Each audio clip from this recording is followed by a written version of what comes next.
ಶ್ರೀ ಗುರುಭ್ಯೋ ನಮಃ. ಲಕ್ಷ್ಮೀ ನರಸಿಂಹಾಯ ನಮಃ. ಆದಿತ್ಯಾದಿ ನವಗ್ರಹ ದೇವತಾಭ್ಯೋ ನಮಃ. ಎಲ್ಲ ವೀಕ್ಷಕರಿಗೆ ಶ್ರೀ ವಿಶ್ವಾವಸುನಾಮ ಸಂವತ್ಸರದ ಶುಭಾಶಯಗಳನ್ನು ಕೋರ್ತಾ, ಮಾರ್ಚ್ ಕೊನೆಯಲ್ಲಿ ಶನಿಯ ಬದಲಾವಣೆ ಆದದ್ದರಿಂದ ಅನೇಕರಿಗೆ ಕೆಲಸದಲ್ಲಿ ಒತ್ತಡ ಆಗಬಹುದು, ಕೆಲಸದ ಬಿಡುವಂತಹ ಸಾಧ್ಯತೆಗಳಾಗಬಹುದು, ಅಥವಾ ಇದ್ದಕ್ಕಿದ್ದ ಹಾಗೆ ನಾವು ಮನೆಯಲ್ಲಿ ಕೂರುವಂತಹ ಒಂದು ಸಂದರ್ಭಗಳು ಬಂದಿರುವಂತಹದ್ದು, ಮನೆಯಲ್ಲಿ ಕಿರಿಕಿರಿ ಅಥವಾ ಆರೋಗ್ಯಕ್ಕೆ ಸಂಬಂಧಪಟ್ಟಂತಹ ಸಮಸ್ಯೆಗಳು, ಇದೆಲ್ಲವನ್ನು ಕೂಡ ನಾವು ಎದುರಿಸ್ತಾ ಇದ್ದೇವೆ.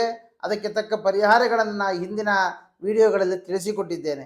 ಆದರೆ ಈ ವಿಶ್ವಾವಸುನಾಮ ಸಂವತ್ಸರ ಬಂದದ್ದರಿಂದ ನಮಗೆ ಏನಾಗಲಿಕ್ಕಿದೆ, ಏನಾದರೂ ಬದಲಾವಣೆ ಆಗುತ್ತಾ, ಇದರಿಂದಾಗಿ ನಮಗೆ ಫಲಾಫಲಗಳು ಏನು, ಈ ತಿಂಗಳಲ್ಲಿ ನಾವು ಮಾಡಬೇಕಾಗಿರತಕ್ಕಂತಹ ಕರ್ತವ್ಯಗಳೇನು, ಏನು ಮಾಡುವುದರಿಂದಾಗಿ ಏನು ಫಲ ಸಿಗುತ್ತೆ, ಎಷ್ಟೆಲ್ಲ ರೋಗ ರುಜಿನಗಳು ಪರಿಹಾರವಾಗುತ್ತೆ, ಹಾಗಾದ್ರೆ ನಾವು ಏನು ಮಾಡಬೇಕು ಬನ್ನಿ ನೋಡೋಣ.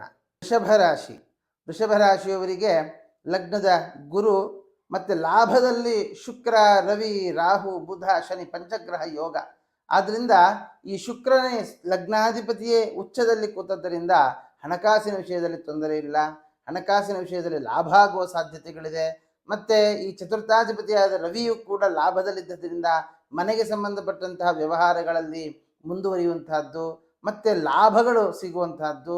ಜೊತೆಗೆ ಶನಿಯೂ ಅಲ್ಲೇ ಇರೋದರಿಂದ ನಿಮ್ಮ ಮಾತಿಗೆ ಯಾರು ಓಗೊಡ್ತಾ ಇರೋದಿಲ್ಲ, ಅವರೂ ಕೂಡ ಓಗೊಡ್ಲಿಕ್ಕೆ ಪ್ರಾರಂಭ ಮಾಡ್ತಾರೆ. ಇಲ್ಲಪ್ಪ ಅವ್ರು ಹೇಳ್ತಾ ಇದ್ದಾರೆ, ಅವ್ರು ಹೇಳಿದ್ರೆ ಒಳ್ಳೆಯದಾಗುತ್ತೆ ಅನ್ನುವ ರೀತಿಯಲ್ಲಿ ನಮಗೇ ಗೊತ್ತಿಲ್ಲದೆ ಒಂದು ಸ್ಥಾನಮಾನ ವೃಷಭ ರಾಶಿಯವರಿಗೆ ಈ ಮಾಸದಲ್ಲಿ ಕಂಡು ಬರ್ತಾ ಇದೆ. ಜೊತೆಗೆ ದ್ವಿತೀಯದಲ್ಲಿ ಕುಜ ಇರುವುದರಿಂದ ಎಲ್ಲರೂ ಕೂಡ ಸನ್ಮಾನ ಮಾಡ್ತಾ ಇದ್ದಾರೆ ಅಂತ ಹೇಳಿ ಸ್ವಲ್ಪ ನಾವು ಈ ನೆತ್ತಿಯ ಮೇಲೆ ಕೊಂಬು ಬಂದ ಹಾಗೆ ಆಗುತ್ತೆ. ಅದರಿಂದ ಈ ದೊಡ್ಡವರ ಹತ್ರ ಮಾತನಾಡುವಾಗ ಸ್ವಲ್ಪ ನಾನೇ ದೊಡ್ಡವನು ಅನ್ನುವ ರೀತಿಯಲ್ಲಿ ಮಾತನಾಡುವಂತಹ ಮನಸ್ಥಿತಿ ಬರುತ್ತೆ. ದಯವಿಟ್ಟು ಹಾಗೆ ನೀವು ಭಾಸ ಮಾಡಿಕೊಳ್ಬೇಡಿ. ಜೊತೆಗೆ ಕುಜ ಇರೋದ್ರಿಂದಾಗಿ ಚುಚ್ಚಿ ಮಾತನಾಡುವಂತಹದ್ದು, ನಾನೇ ದೊಡ್ಡವನು, ನನಗಿಂತ ಏನು ತೊಂದರೆ ಇದೆ ಅನ್ನುವ ರೀತಿಯಲ್ಲಿ ಮಾತುಗಾರಿಕೆ ಬಂತು ಅಂತ ಆದರೆ ಅದರಿಂದ ಮನೆಯಲ್ಲಿ ಕಲಹ ಆಗುತ್ತೆ, ಮನೆ ಸ್ಪ್ಲಿಟ್ ಆಗಿಬಿಡುತ್ತೆ, ಅಣ್ಣ ತಮ್ಮಂದಿರ ಮಧ್ಯದಲ್ಲಿ ಭಿನ್ನಾಭಿಪ್ರಾಯಗಳು ಬರುತ್ತೆ, ಗಂಡ ಹೆಂಡತಿಯರ ಮಧ್ಯದಲ್ಲಿ ಗಲಾಟೆಗಳಾಗುತ್ತೆ, ಅಪ್ಪ ಮಕ್ಕಳ ಮಧ್ಯದಲ್ಲಿ ಭಿನ್ನಾಭಿಪ್ರಾಯಗಳು ಬರುತ್ತೆ. ಆದ್ದರಿಂದ ಯಾವುದೇ ಕಾರಣಕ್ಕೂ ನಾವು ಮಾತನಾಡುವಾಗ ನಾವು ಏನು ಮಾತನಾಡ್ತಾ ಇದ್ದೇವೆ, ಎಷ್ಟು ಮಾತನಾಡಬೇಕು ಅದರ ಕಡೆ ಗಮನ ಇಟ್ಟುಕೊಂಡು ನೀವು ಮಾತನಾಡಿದ್ರಿ ಅಂತ ಆದರೆ ಖಂಡಿತ ಒಳ್ಳೆಯದಾಗುತ್ತೆ. ಯಾಕೆ ಅಂದರೆ ಕುಜ ದ್ವಿತೀಯದಲ್ಲಿ ಬಂದದ್ದರಿಂದ ಈ ಲಗ್ನೇ ಕುಜೆ ಕ್ಷತನು ದನಗೆ ಕದನ್ನ ಅನ್ನುವ ಹೇಳುವ ಫಲ. ಕದನ್ನ ಅಂದರೆ ಕುತ್ಸಿತ ಅನ್ನ, ಕುತ್ಸಿತ ಮಾತು, ಕುತ್ಸಿತವಾದ ಅನ್ನ ತಿನ್ನುವಂತಹದ್ದು, ಹೊರಗಿನ ಅನ್ನಗಳು ಸರಿಯಾಗಿ ಬೇಯಿಸದೇ ಇರುವಂತಹದ್ದು, ದೇವರಿಗೆ ಈ ರೀತಿಯಾದಂಥ ಕೆಟ್ಟ ಪದಾರ್ಥಗಳನ್ನು ತಿನ್ನುವುದರಿಂದ ನಮ್ಮ ಮನಸ್ಸು ಕಲುಷಿತವಾಗಿ ಬೇಡದ ಮಾತುಗಳು ನಮ್ಮ ಬಾಯಿಯಲ್ಲಿ ಬರುತ್ತೆ. ಅದರಿಂದ ಜಾಗೃತಿ ವಹಿಸಿ ಅದರಿಂದಾಗಿ ಏನು ಪರಿಹಾರ ಮಾಡಬೇಕು, ಈ ರೀತಿಯಾಗಿ ಒಂದು ವೇಳೆ ಮನಸ್ಸಿಗೆ ಬರ್ತಾ ಇದೆ ನಾವೇನು ಮಾಡಬೇಕು, ನರಸಿಂಹದೇವರ ಪ್ರಾರ್ಥನೆಯನ್ನು ಮಾಡಿ ಅಥವಾ ಸುಬ್ರಹ್ಮಣ್ಯ ದೇವರಿಗೆ ವಿಶೇಷವಾದ ಅಭಿಷೇಕಾದಿಗಳನ್ನು, ಅರ್ಚನೆ ಇತ್ಯಾದಿಗಳನ್ನು, ಭಸ್ಮಾರ್ಚನೆ ಇತ್ಯಾದಿಗಳನ್ನು ಮಾಡಿಸ್ತಾ ಬನ್ನಿ. ಅದರಿಂದ ನಮ್ಮ ಒಂದು ಮನಸ್ಸನ್ನು ಕಲುಷಿತ ಆಗದ ರೀತಿಯಲ್ಲಿ ದೇವರು ನೋಡಿಕೊಳ್ತಾರೆ. ಇನ್ನು ವೃಷಭ ರಾಶಿಯವರ ಆರೋಗ್ಯದ ವಿಷಯದಲ್ಲಿ ನೋಡುವಾಗ ಶುಕ್ರ ಒಳ್ಳೆ ರೀತಿಯಲ್ಲಿ ಇದ್ದಾನೆ, ತೊಂದರೆ ಇಲ್ಲ. ಆದರೆ ಇದ್ದಕ್ಕಿದ್ದ ಹಾಗೆ ಸುಸ್ತಾಗುವಂತಹದ್ದು, ಸ್ಟ್ಯಾಮಿನಾ ಕಳ್ಕೊಳ್ಳುವಂತಹದ್ದು, ಎನರ್ಜಿ ಕಳ್ಕೊಳ್ಳುವಂತಹದ್ದು, ಅಥವಾ ಶುಗರ್ ಏನಾದರೂ ಇತ್ತು ಅಂತಾದರೆ ಸ್ವಲ್ಪ ಜಾಸ್ತಿ ಆಗುವಂತಹದ್ದು, ಅನಾರೋಗ್ಯಗಳು ಇದ್ದಂಥದ್ದು ಜಾಸ್ತಿ ಆಗುವ ಸಾಧ್ಯತೆಗಳು ಇದೆ. ಹೊಸದಾಗಿ ಬರುತ್ತೆ ಅಂತ ಹೇಳುವುದಕ್ಕಿಂತ ಇದ್ದದ್ದು ಜಾಸ್ತಿ ಆಗುತ್ತೆ. ಆದ್ದರಿಂದ ಸ್ವಲ್ಪ ಜಾಗೃತರಾಗಿರಿ. ಅದರಲ್ಲಿ ಪ್ರಧಾನವಾಗಿ BP ಮತ್ತು ಶುಗರು ಮತ್ತು ಚರ್ಮಕ್ಕೆ ಸಂಬಂಧಪಟ್ಟಿರತಕ್ಕಂತಹ ವ್ಯಾಧಿಗಳು. ಯಾಕೆಂದರೆ ಶುಕ್ರ ಉಚ್ಚದಲ್ಲಿದ್ದಾನೆ, ರವಿಯೂ ಅಲ್ಲೇ ಇದ್ದಾನೆ, ರಾಹುವಿನ ಜೊತೆಯಲ್ಲಿ ಇರುವ ಕಾರಣ ನಾವು ಸ್ವಲ್ಪ ಜಾಗೃತರಾಗಿರಬೇಕು.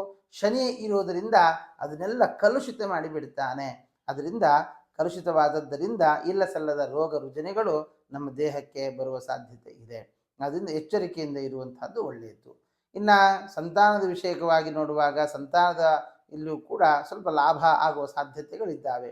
ಇನ್ನು ಈ ತೃತೀಯಾಧಿಪತಿಯಾದಂತಹ ಚಂದ್ರ 12ನೇ ಮನೆಯಲ್ಲಿರೋದ್ರಿಂದ ನಮಗೆ ಮಾನಸಿಕವಾಗಿರ್ತಕ್ಕಂತಹ ಖಿನ್ನತೆ ಅಥವಾ ನಾನು ಒಬ್ಬನೇ ಆಗಿಬಿಟ್ಟೆ, ನನಗೆ ಯಾರು ಸಪೋರ್ಟ್ ಇಲ್ಲ ಅನ್ನುವಂತಹ ಒಂದು ದುಃಖ ಆವರಿಸಿಕೊಳ್ಳಬಹುದು.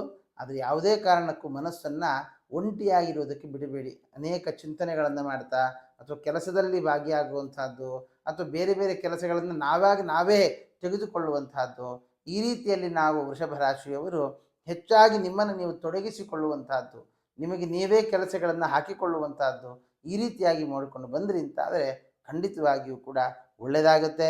ತಂದೆಯ ಜೊತೆಗೆ ಒಂದು ಸಂಬಂಧಗಳು ಬೆಳೆಸ್ತಾ ಹೋಗ್ತೀರಿ. ತಾಯಿಯ ಆರೋಗ್ಯದಲ್ಲಿ ಏನೊಂದು ತೊಂದರೆಗಳಾಗಿತ್ತು ಅದು ಸುಧಾರಿಸ್ತಾ ಬರುತ್ತೆ.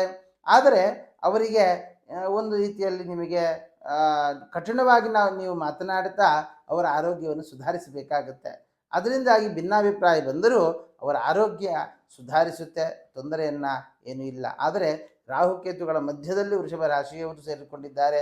ಎಲ್ಲ ಗ್ರಹರು ಅಲ್ಲಿ ಸೇರಿಕೊಂಡದ್ರಿಂದ ಎಲ್ಲೋ ಒಂದು ಕಡೆ ಸ್ಟಕ್ ಆಗಿಬಿಡುವ ಸಾಧ್ಯತೆಗಳು ಇದ್ದಾವೆ. ಆದ್ದರಿಂದ ಈ ರೀತಿಯಾಗಿ ಆದಾಗ ನಾಗದೇವರ ವಿಶೇಷವಾದ ಪ್ರಾರ್ಥನೆಯನ್ನು ಮಾಡ್ತಾ ಬನ್ನಿ. ಗಣಪತಿಗೆ ಪ್ರತಿನಿತ್ಯ ಗರಿಕೆಯನ್ನು ಸಮರ್ಪಣೆ ಮಾಡುವಂತಹದ್ದು, ಅಥವಾ ಗಣಪತಿ ಅಥರ್ವ ಶೀರ್ಷವನ್ನು ಪಾರಾಯಣ ನಡೆಸುವಂತಹದ್ದು, ಅಥವಾ ಶ್ರೀ ಗಣಪತಯೇ ನಮಃ ಅನ್ನುವಂತಹ ಗಣಪತಿಯ ಮಂತ್ರವನ್ನು ಜಪಿಸ್ತಾ ಬರುವಂತಹದ್ದು.